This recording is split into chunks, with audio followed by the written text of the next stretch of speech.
একটি সুন্দর গ্রামের নাম ছিল সবুজপুর। সেই গ্রামে দুই ভাই বাস করত। বড় ভাইয়ের নাম ছিল তামির হামজা এবং ছোট ভাইয়ের নাম ছিল স্নেহ।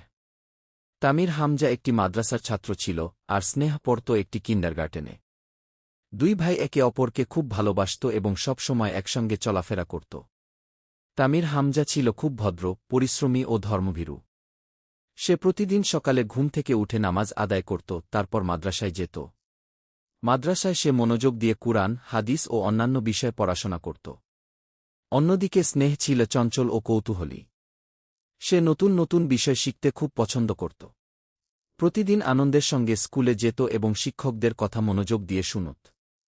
একদিন তাদের স্কুল ও মাদ্রাসায় একটি বিশেষ পরীক্ষা অনুষ্ঠিত হবে বলে ঘোষণা করা হল। তামির হামজা ও স্নেহ দুজনেই পরীক্ষার জন্য প্রস্তুতি নিতে শুরু করল। তামির হামজা ছোট ভাইকে বলল, শুধু খেলা করলে হবে না, নিয়মিত পড়াশোনা করতে হবে। পরিশ্রম করলে আল্লাহ আমাদের সাহায্য করবেন গিয়ে। স্নেহ বড় ভাইয়ের কথা মন দিয়ে শুনল। সে প্রতিদিন নির্দিষ্ট সময়ে পড়াশোনা করতে লাগল। কোনো বিষয় বুঝতে না পারলে তামির হামজার কাছে সাহায্য চাইত।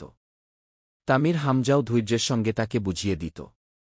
এভাবে দুই ভাই একে অপরকে সাহায্য করে প্রস্তুতি নিতে লাগল। পরীক্ষার দিন এল। দুজনেই আত্মবিশ্বাসের সঙ্গে পরীক্ষা দিল। কয়েক সপ্তাহ পরে ফলাফল প্রকাশ করা হল। দেখা গেল তামির হামজা তার মাদ্রাসায় প্রথম হয়েছে এবং স্নেহ তার শ্রেণীতে প্রথম স্থান অর্জন করেছে। শিক্ষকরা তাদের প্রশংসা করলেন এবং অভিভাবকেরাও খুব আনন্দিত হলেন। সেদিন গ্রামের মানুষ তাদের সাফল্যের কথা শুনে বললেন, এই দুই ভাই আমাদের জন্য উদাহরণ। তারা প্রমাণ করেছে যে পরিশ্রম, শৃঙ্খলা এবং পারস্পরিক সহযোগিতা মানুষকে সফল করে কি। তামির হামজা ও স্নেহ বুঝতে পারল যে শিক্ষার কোনো বিকল্প নেই।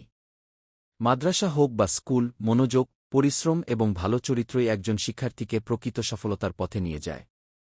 এরপর থেকে তারা আরও বেশি মনোযোগ দিয়ে পড়াশোনা করতে লাগল এবং গ্রামের অন্য শিশুদেরও শিক্ষার গুরুত্ব সম্পর্কে উৎসাহিত করল। শিক্ষা, পরিশ্রম, শৃঙ্খলা, পারস্পরিক সহযোগিতা এবং শিক্ষার প্রতি আন্তরিকতা মানুষকে সফল ও সম্মানিত করে।